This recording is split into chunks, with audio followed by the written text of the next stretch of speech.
Hello friends, welcome to Sugu Senjurappetti. இன்னைக்கு நம்ம பார்க்க போகிற ரெசிபி என்னன்னு பார்த்தீங்கன்னா, மணமணக்கும் கிராமத்து நாட்டு கெண்டை மீன் குழம்பு தான் பார்க்க போகிறோம். வாங்க அதுக்கு தேவையான பொருட்களையும் அதை எப்படி செய்யலாங்கிறதையும் பார்க்கலாம்.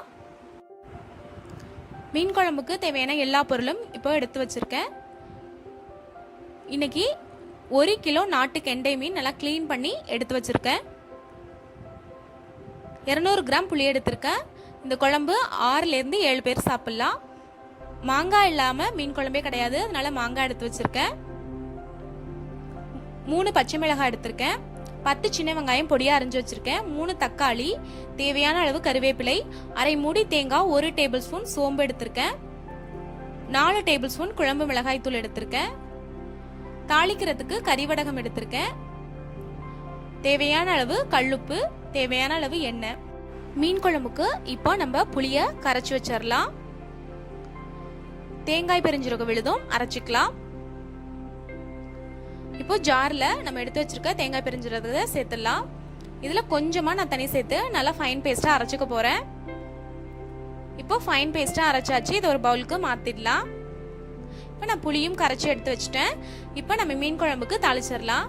இப்போ ஒரு கடாய் வச்சுட்டு சூடானதும் நல்லெண்ணெய் சேர்த்துக்கிறேன். மீன் குழம்புக்கு எப்போவுமே நல்லெண்ணெய் தான் டேஸ்ட்டாக இருக்கும். இப்போ எண்ணெய் காஞ்சதும் கறிவடகம் சேர்த்துக்கலாம். கறிவடகம் நல்லா பொரிஞ்சு வரணும். இப்போ நல்லா பொரிஞ்சிருச்சு. இப்போ நம்ம எடுத்து வச்சிருக்க பச்சை மிளகாய் சேர்த்து நல்லா வதக்கிக்கலாம். இப்போ சின்ன வெங்காயம் சேர்த்துக்கலாம். கருவேப்பிலையும் சேர்த்து நல்லா வதக்கிக்கலாம். நான் இன்னைக்கு மீன் குழம்புக்கு கறிவடகம் தாளிச்சிருக்கேன், அதனால சின்ன வெங்காயம் அதிகமாக சேர்க்கல. அப்படி நீங்க கறிவடகம் தாளிக்கலைன்னா 1 டீஸ்பூன் வெந்தயமும் சின்ன வெங்காயம் கொஞ்சம் அதிகமாகவும் சேர்த்து தாளிச்சுக்கோங்க. இது நல்லா வதங்கிடுச்சு. இப்ப நம்ம எடுத்து வச்சிருக்க தக்காளி சேர்த்து வதக்கிக்கலாம். இப்போ நான் மீன் குழம்புக்கு தேவையான கல்லுப்பு சேர்த்துக்கிறேன். உப்பு சேர்த்து வதக்கும் போது தக்காளியும் சீக்கிரம் வதங்கிடும்.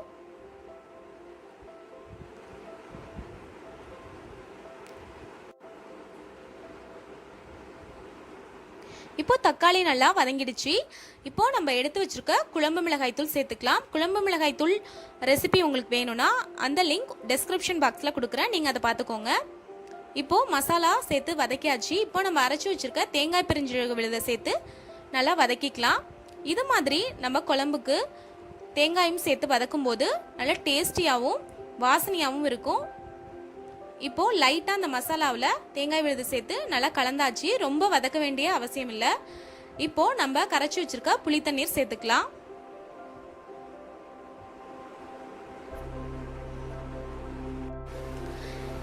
இப்போ இதை நல்லா கலந்து விட்டுறலாம். இது மாதிரி வதக்கி செய்யும் போது குழம்பு நல்லா டேஸ்டியாகவும் வாசனையாகவும் இருக்கும். நீங்க கொஞ்சம் எண்ணெய் சேர்த்து வதக்கினாலே நல்லா எண்ணெய் பிரிஞ்சு வரும். இப்போ இத ஒரு கொதி வர வரைக்கும் மூடி போட்டு வச்சிடலாம்.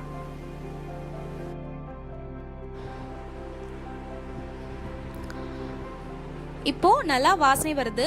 நம்ம இத திறந்து பார்க்கலாம். இப்போ நல்லா கொதிச்சிட்டு இருக்கு. இதுல நம்ம எடுத்து வச்சிருக்க மாங்காயை சேர்த்துக்கலாம். எப்பவுமே மீன் குழம்புல மாங்காய் சேர்க்கும் போது ஃபர்ஸ்டே மாங்காய் சேர்த்து அரை வேக்காடு வெந்ததுக்கு அப்புறம் நம்ம மீன் சேர்க்கணும்.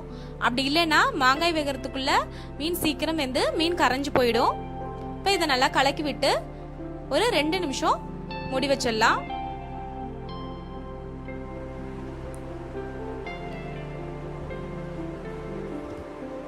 இப்போ 2 நிமிஷத்துக்கு பிறகு மாங்காய் நல்லா வெந்துருச்சு. இப்போ நம்ம எடுத்து வச்சிருக்க கெண்டை மீனை இதுல சேர்த்துக்கலாம்.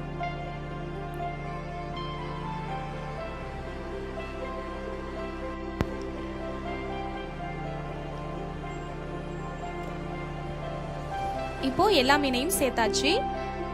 இப்போ லைட்டா குழம்ப மேல மொண்டு ஊத்துங்க. போட்டு கிளறக்கூடாது மீனை. அப்படி கிளறினீங்கன்னா மீன் வந்து உடஞ்சு போயிடும். இப்போ இது ஒரு கொதி மட்டும்தான் வரணும். மீன் சீக்கிரம் வெந்துடும். இப்போ மூடி போட்டு ஒரு கொதி வர வரைக்கும் வெயிட் பண்ணலாம். இப்போ ஒரு கொதி வந்துருச்சு. இப்போ இதை திறந்து பார்க்கலாம். இப்போ நம்மளோட டேஸ்டியான கிராமத்து நாட்டு கெண்டை மீன் குழம்பு ரெடி ஆயிடுச்சு. எப்போவுமே மீன் குழம்பு இறக்குறதுக்கு முன்னாடி பச்சை கருவேப்பிலை கொஞ்சமாக தூவி இறக்குனீங்கன்னா அவ்வளோ டேஸ்டியாக இருக்கும். மீன் குழம்பு வாசனை இப்போ எங்கள் வீடே மணக்குது. இந்த மீன் குழம்ப இப்போ ஒரு பவுலுக்கு ட்ரான்ஸ்ஃபர் பண்ணிடலாம். இப்போ நம்மளோட டேஸ்டியான நாட்டு கெண்டை மீன் குழம்பு ரெடி ஆயிடுச்சு.